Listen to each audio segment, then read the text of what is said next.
when it's time and everything's against you and it's time to quit, to have a talk to yourself like, not today, motherfucker.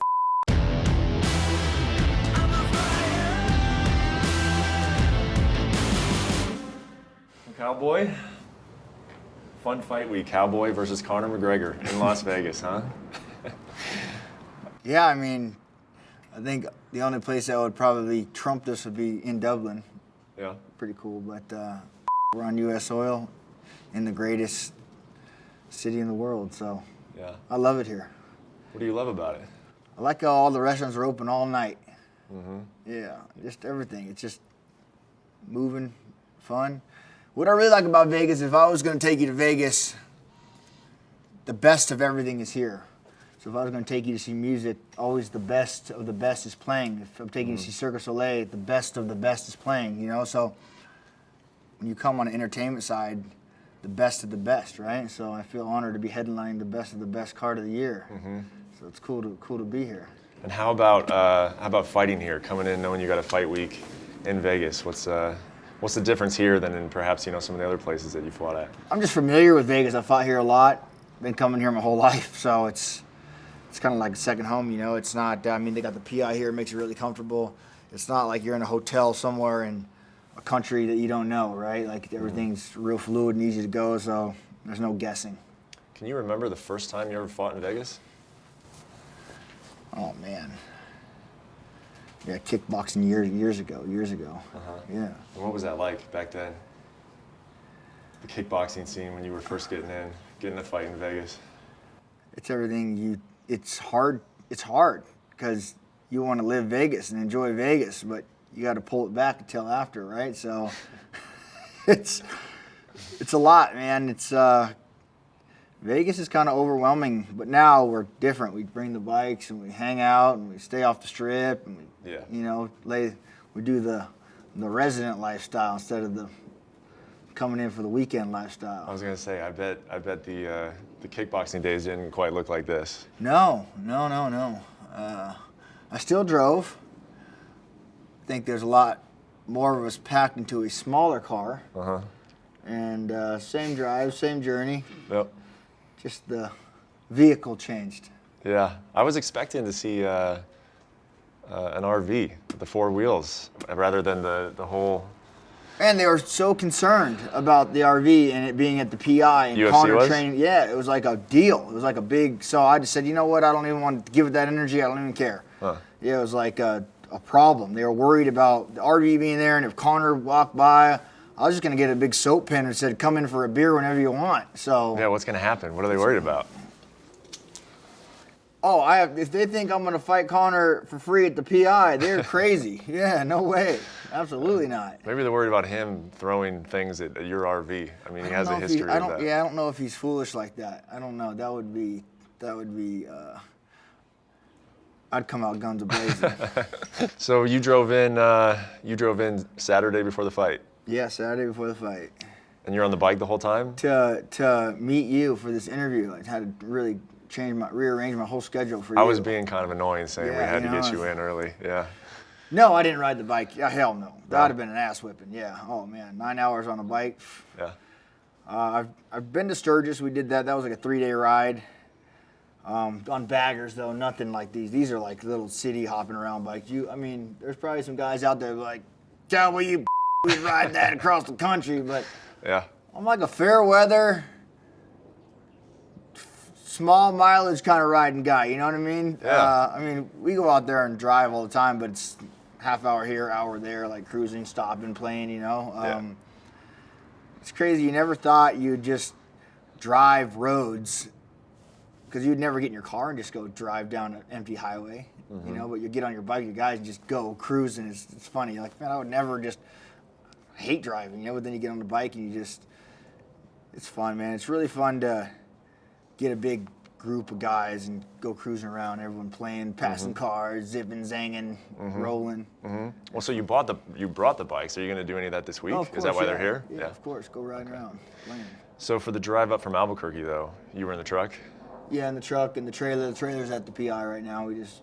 Okay, so you did still bring the trailer. Just like a car trailer, like a toy hauler. Okay. Yeah. Okay. What's going through your mind? What's your mood like as you're getting in a car and driving to Vegas to fight Conor McGregor? Oh man,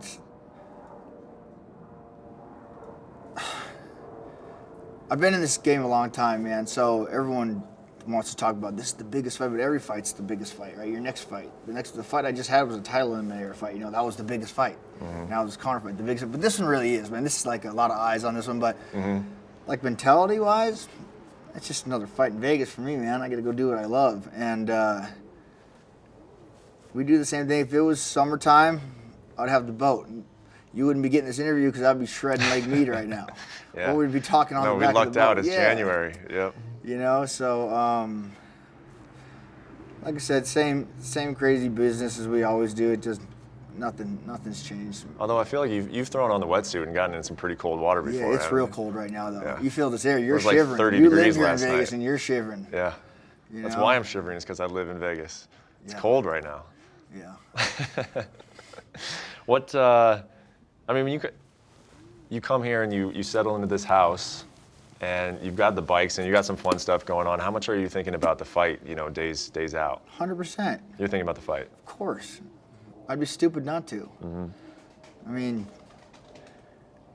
all the fun and the extra activities I do just give my brain a break from thinking about the fight all day, all night, right? We get on those bikes and you're just cruising.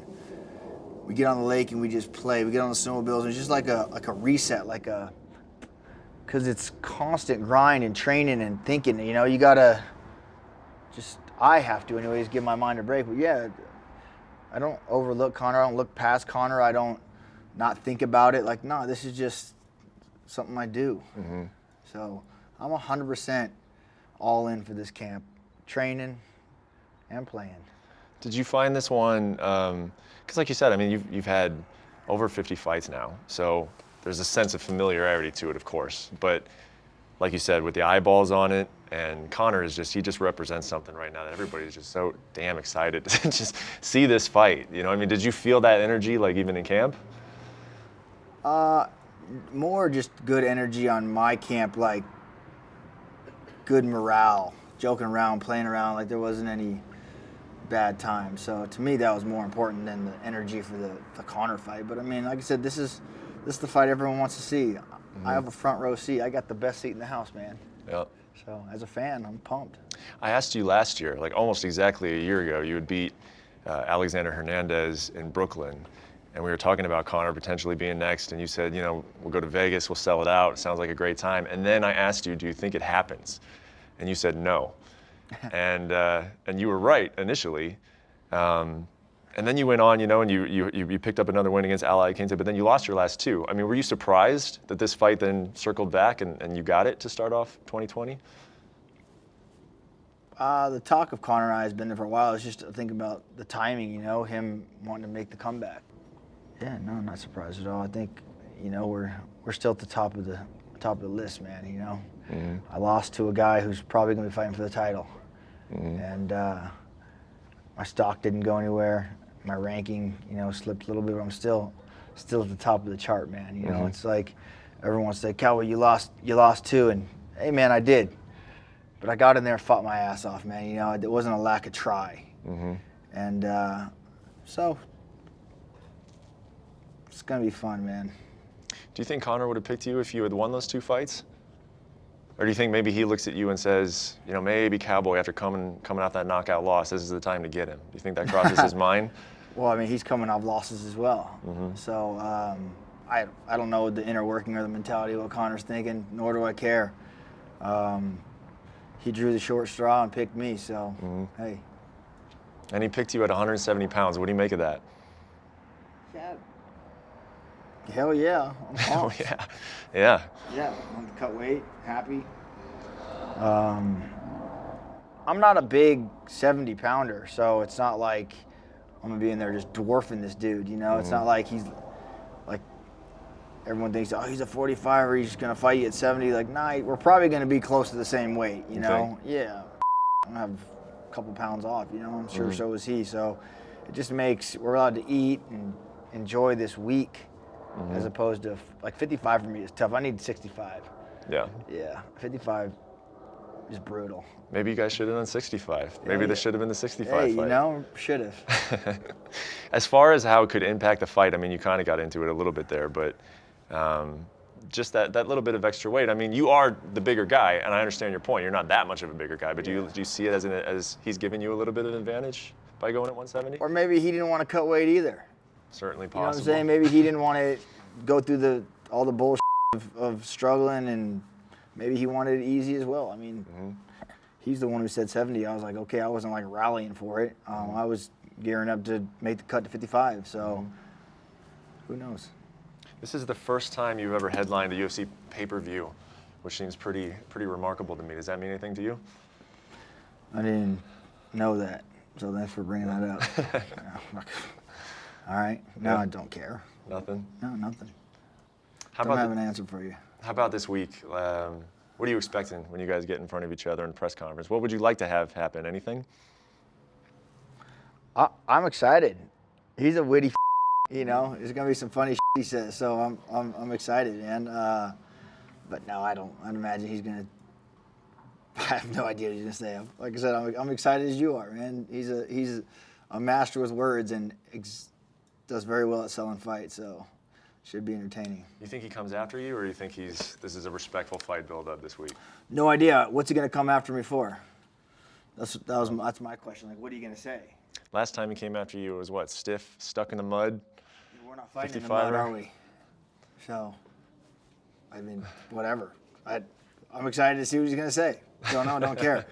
As long as he doesn't talk about my grandma and my family, that's really all I care. Other than that, say whatever you want. I'm gonna laugh with you, man. Yeah. So. I mean, part of the deal about headlining a pay-per-view is some of the things that come with it, though. Like you get to be doing something like a press conference where we don't even see those for all of these fights anymore. You know, I mean, they really save those for like the big fights. You know, and you've been doing this for a long time, and it's like the sports world is kind of stopping and paying attention to this fight. You know, and do you enjoy that? Do you relish? Yeah, do you relish it? Oh, of course, man. Like I said, the journey to me of all this is the important part. You know, looking back and like, wow, man. You know, that was cool. You know, looking back one day when I get to sit back and remember this week, and yeah, it's awesome. I love it.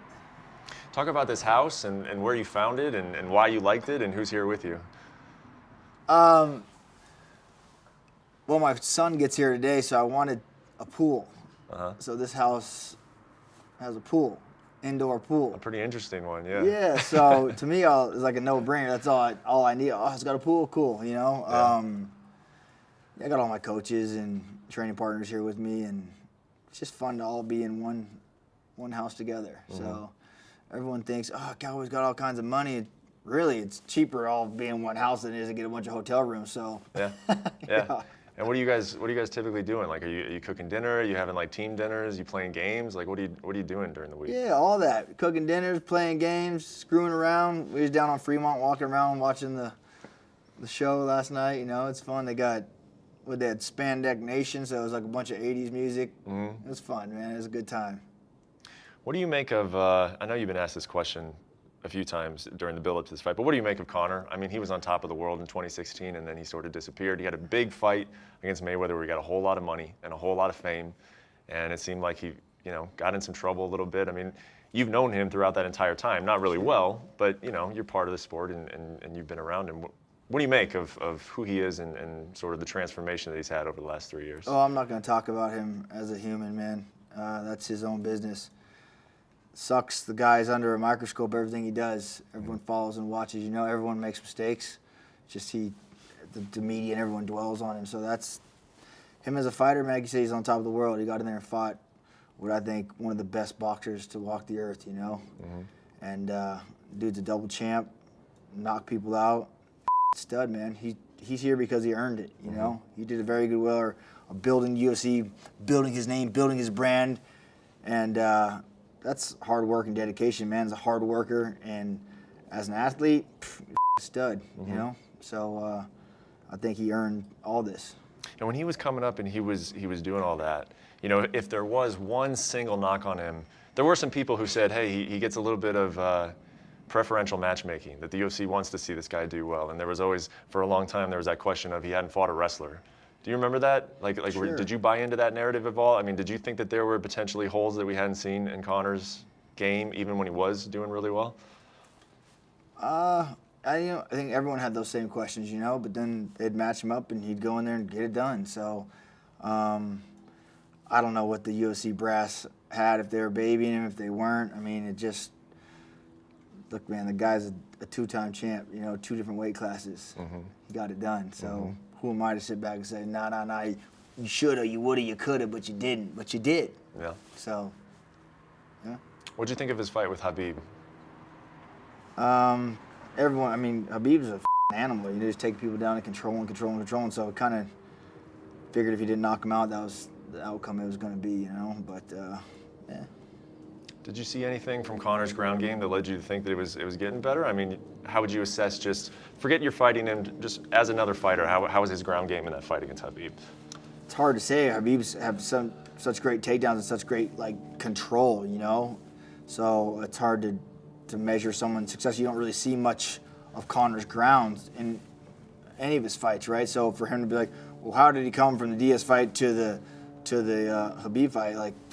Khabib controlled the out of him on the ground, So it's hard to gauge on that. You don't know what Conor's been working, what he's doing. I'm sure he's in the gym working on that. It's not the kind of guy that's just gonna be like, I don't need to worry about the ground. So I'm sure he's working and thriving there. How about his cardio? That'll come up a lot over the next week. We'll be talking about this fight. Where does Cowboy have the advantages? Where does Conor have the advantages? I guarantee you almost everyone's going to be saying Conor runs out of gas in the 3rd and 4th rounds. What do you see in his cardio? Yeah, he just puts a lot into every punch, man. He does. He goes out there and tries to finish. So I bet the dude's got good cardio. I think he just tries to take your head off every punch. So I don't care who you are. You give 100% every swing. You're gonna tire a little bit, But I'm sure, again, that's been addressed, and I have good cardio, so I'm looking. We prepared as he's gonna be full throttle 5 rounds. I'm not thinking, I'm just gonna go in there and he's gonna tire after the first round. I'd imagine he's training hard and he's ready. And knowing that about him, like you just said, that he comes out kind of guns blazing in the early round. Donald, you can disagree with me, but that this thing is out there that people say you're a slow starter. Are you a slow starter? Why would I disagree with you? If the shoe fits, wear it. Yeah. Yeah. Yep. So,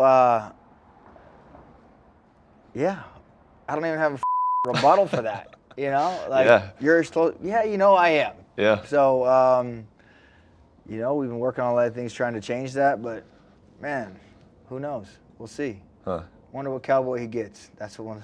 Yeah. I mean, the on fire Conor early versus the slow starter Cowboy. I mean, what did you do in this camp what is the strategy on Saturday night to make sure that you do not start slow against Conor? The same strategy I have all 50 fights. Go out there and try and kick ass. It's just, it's so crazy because this sport is just you. You don't have a team to fall back on, right? Mm-hmm. Some nights you're on fire. And you feel great. Some nights you don't. Mm-hmm. So it's just, what day is what day, But yeah, of course we address that. Every camp, we work on it. We work on coming in, going hard, but it's just such a mental man.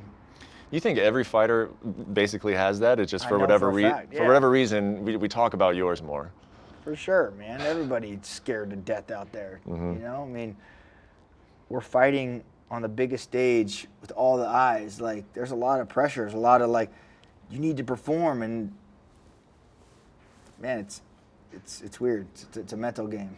Do you get any type of indicators the week of like where you're like, no, I'm feeling this way or I'm feeling that way, so this is a good sign? How I feel today has no effect of how I feel on Saturday. Could change like that. Yeah. I could feel great all week, even Saturday all day.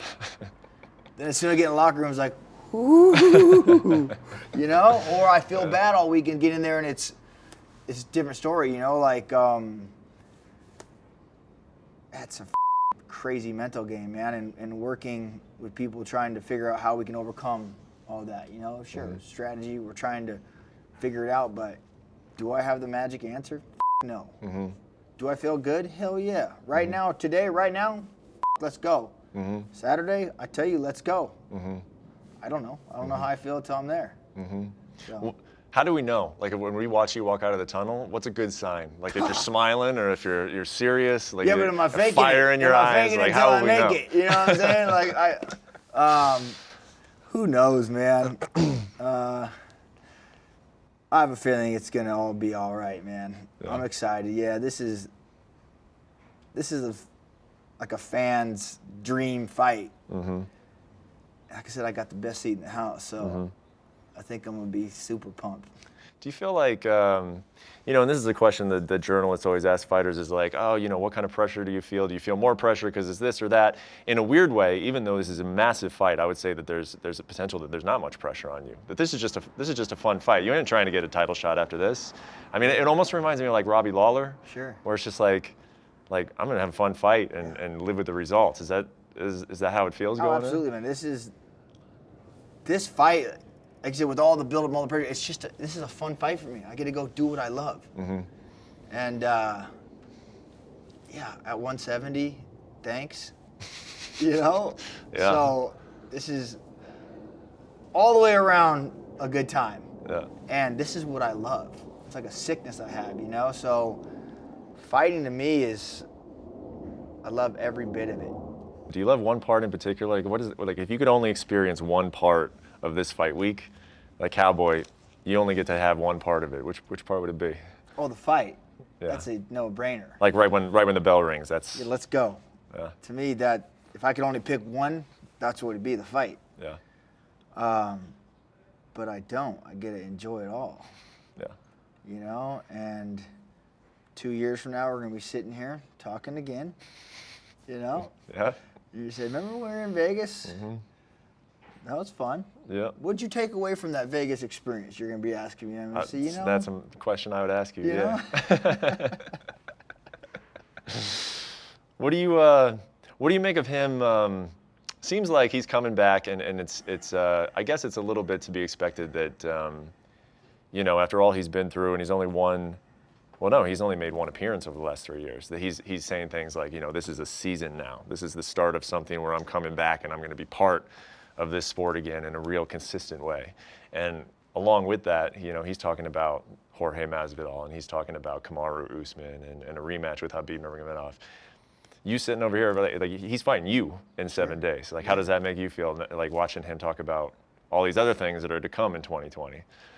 Oh, like we touched on earlier, Conor's amazing with words, and he likes to lay his plans out there, you know what I mean? So I'm not taken back or put aside by him thinking he's like overlooking me. Like, the guy, that's just who he is. It's what he is. If it was anybody else, it'd be, but hey, man, I'm glad he's back. He did so much for the sport.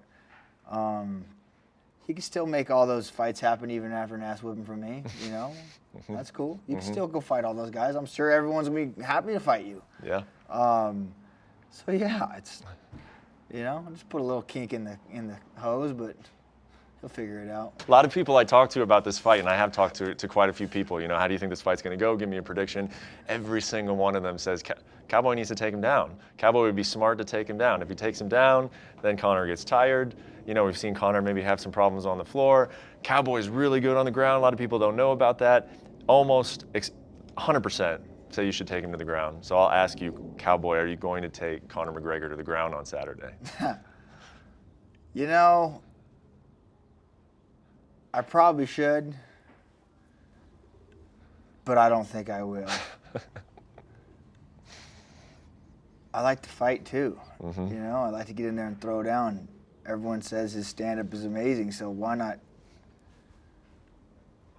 go and test it? Everyone says, you want to just stand with him, you're going to get knocked out. That's such a stupid game plan, such a stupid decision. But it's my decision. It's my stupidity. Who the f*** are you to tell me what I can do? I know who I am. I look in the mirror, I know exactly who I am, man. So I got to go and make the decision. I want to. Why wouldn't I want to stand with one of the best? Why not? Can I take the punch? It's a question I want to know. Yeah. Can he take my kicks? Question I want to know. Yeah. Yeah. Maybe Conor will shoot on me. And I'll do just like Perry and say, oh, yeah, let's go. Your eyes got big when Perry shot on you. That was a strange thing. Yeah, I didn't even try to defend that. I was like, oh, yeah, go ahead, take me down. But anyways, back to Conor. I'm sure he's working his wrestling defense. I'm sure he's working his offensive wrestling. he's very intelligent, that guy, as a fighter. You know, there's no areas that he's going to put himself into that hasn't been addressed. So, you know, I'm sure he thinks I'm going to take him down, so I'm sure he worked his takedown defense, and I'm sure he worked sweeps and submissions and defense. Like, the guy's going to be prepared, as are we. Right? As are we. You'd be a fool to think I'm sitting here saying all Conor has is a right hand and that's all we need to worry about. You stupid motherfuckers. You know what I mean? Yeah, do I play? Sure. But man, we put hours in the gym. We have a huge team of guys that are behind me and support me, and their sole job is to watch film and train me exactly to what we're going to do. So it's just funny that people in the media that just have things to say can voice their opinion with social media now. It's amazing to me. But you know what? It's my decision. I got to do what I want to do. So yeah, I'm going to stand and I'm going to play. You know what I mean? Yeah. And what does your team think of that? The guys that you just said, they come out, they spend time out of their lives, they go to the ranch. Are any of them telling you, Cowboy, we want you to take this guy down? And you're having to tell them no. Oh, well, the best thing I like about my team is none of them try to ice skate uphill, brother. So they're not going to try and swim the other way up the river with me, you know? They know. They're going to be like, you're going to stand, we're going to make it exactly what we need to do. This is what we need to do. This is what we need to be aware of, right? As far as game plan, this is probably the strongest game plan I've ever had going into a fight. Really? The strongest team I've ever had going. Oh, of course. Yeah, usually I just go in there and say, let's rip it. Let's go. Yeah. Yeah, we got a game plan. You know, and if the game plan don't work, we got a backup game plan to go for that one.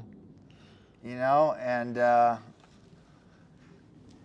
man, it's the journey, right? Yeah. Sitting here talking to you in 2 years, you're gonna be like, God, that game plan worked. Who do we need to thank? So you gotta thank all the people on social media, because if it wasn't for them, I wouldn't know what the to do. You're getting advice every day. Man, right now, while your phone's turned off, I bet. I need to hire those people. the guy sitting there in his mom's basement hacking away, Yeah. I need to bring them on and say, you know what, I think I need to hire. You want 10%? And I'm going to give you 20. You just need to tell me what I need to do. What would be, well, first off, actually, why game plan so much for this fight? What was it about this fight that you wanted the game plan for? Oh, man, I'm 2 losses in a row. 3 are really chapped my ass, buddy. So, yeah, I just need to change something, right? Yeah. Something's got to change. It will, because honestly, man, I saw you backstage after the Tony Ferguson fight, and you looked happy, man. I mean, you did not look like somebody who was agonizing over the fact that they had lost a very important fight. If you beat Tony Ferguson, you're probably getting a title shot.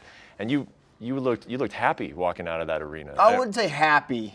Wasn't happy, but I fought. I got in there and fought, you know, and unfortunately the judges called it, which is probably a thank God, because I couldn't even see out of the eye and my depth perception was pretty bad. So one more round of fighting Popeye would have been a little rough, you know what I mean? Yeah, it'd have been tough. Might have swallowed up the other one. Yeah. So, but no, man, I went in there, great training camp. I went in there and fought, and that's all I can hope for, man, you know, is being in this position as like a role model, trying to teach these younger kids coming up, these younger fighters and younger generations out there. It's like, man, you got to be able to hold yourself to some kind of standard, man. I can't just fight and make an excuse and blame. Oh, man, I went in there in a sporting event that I love to do and got to do exactly what I love. It didn't go my way. Yeah, the referee called it. Hey, I'm happy, man. It was fun. I enjoyed it. Yeah, I slipped down the ranks a little bit. Whatever, I'll be back. You're back right now in January fighting Conor McGregor. I'll ask you, got only a few more questions left. What would be, is there an ideal way to win this fight? I mean, is there a way where you close your eyes and you say, man, that would be the perfect way to win this fight? Oh, yeah, knocking Conor out would be the perfect. The head kick, the Cowboy head kick, is that what it would be? Yeah, Cowboy head kick, Cowboy right hand. You know, really, to me, like a battle would be more fun to me, you know? Yeah. Like throwing down, fighting my ass off, torn, bloody, battered. You know, then I can go home to my wife. I wouldn't be a knight in shining armor. I'd be a knight in battle-tested armor, wouldn't I? To me, that's a little bit better. Sounds terrible to me, but Yeah. you seem to you seem to want it. Yeah. I love it, man. I love it. Yeah, when you're in that fight and you get those punches and you have to have this talk with yourself, that's so cool. When you're like, you bite down like, oh, hell no, right? To me, that like really lets you know who you are as a man, like lets you know who you are inside. And that's the message I try to teach and show and grow with the world. Like, you know, like when it's time and everything's against you and it's time to quit, to have a talk to yourself like, not today, motherfucker, right? That's cool. Can you come up with like what was like one very good example of you doing that? That was going through your head that maybe we didn't even know. Yeah, who's the guy that does this? What's his name? Eddie Alvarez. Yeah. So he put me in the clinch, hit me with like 48 unanswered uppercuts. Like right off the bat, right? Right off the bat. Yeah. Kaboo, kaboo, kaboo, kaboo, kaboo. And I remember it. I was like, oh, and then you just bite down like, oh, hell no, you know? Same thing with Gaethje, right? Socked me, dropped me. I still wanted to go. I was arguing with the ref, like, no, it's still good. Yeah. And then I watched the replay, I was like, whoo! The replay is different sometimes. Yeah, my mind's telling me one thing, but my body's telling me no. You know, so mentally I wanted to, and I was upset. Like, you called it early, but then I watched the replay, I was like, ooh, maybe he didn't think it. Yeah. So maybe that one was all right. Yeah, but it's like having that inner fight is cool, and even like in the back, warming up, all that's still up there. You know, you gotta go do it. God, it's like a sickness, you know? Conor's got it too, same sickness. He wants to go out there and all eyes on me. Yeah. Right? Yeah. How about like early in the week, like when we came in, you guys were playing cards and you guys are having fun, and then later today you'll do whatever, you'll do some workouts or whatever. But like when you go to bed and you're on your own, like what kind of emotions are going through your mind knowing that you're gonna get in a cage fight in a few days? Yeah, man. So 3 years ago, if we were sitting here talking, I would have told you I was a wreck, going to bed at night. Yeah. Over like the last year, that kind of I've been able to not dwell on that. You know, I go to bed just fine. Like last night, we went down, jammed out some 80s hairband music, came in, took a little dip in the pool, just went to bed, you know? So my nights don't get overtaken anymore. My days don't get overtaken anymore. I don't know if that's maturity, if that's being the dinosaur left in this game. I'm not sure what it is, but I'm happy because that was the hardest part, like the weeks and the days and the nights leading up, you're just like racking your brain, like, oh, right? Like, God. So I'm glad that's over. Yeah. So you asked me the week leading up to this fight, I'm gonna sleep great. Good. I'm gonna get on these bikes and I'm gonna ride, and I'm gonna do media day, and I'm gonna laugh my ass off at Conor saying crazy Yep. and I'm gonna enjoy it. Yep. Yep. And I'm gonna enjoy the weigh-ins, and they're gonna be sold out, and the roar of the crowd is gonna be amazing. And I'm gonna walk out of that tunnel on Saturday night, and I'm gonna be gung-ho, ready to go. So I don't know. You're here to enjoy the experience. You're not thinking about what's next. But if you beat Conor McGregor, what does that mean for you? At this point in your career, you already hold the most wins in UFC history. What does a win over Conor McGregor do other than just a win over Conor? I don't know what's next. I haven't given it any thought. I'm worried about Saturday, man. I haven't sat down with my team and thought, wow, what are we going to do next? What's the rest of this year look like? So come Sunday, we'll probably figure that out. But right now, I'm going to kick some ass, man. This hard-working, all-American Budweiser drinking Cowboys coming to kick some ass, man. And I'm pumped. I'm excited. I'm strong, healthy, and ready. Thanks for watching ESPN on YouTube. For more sports and analysis, download the ESPN app. And for live streaming and special content, subscribe to ESPN Plus.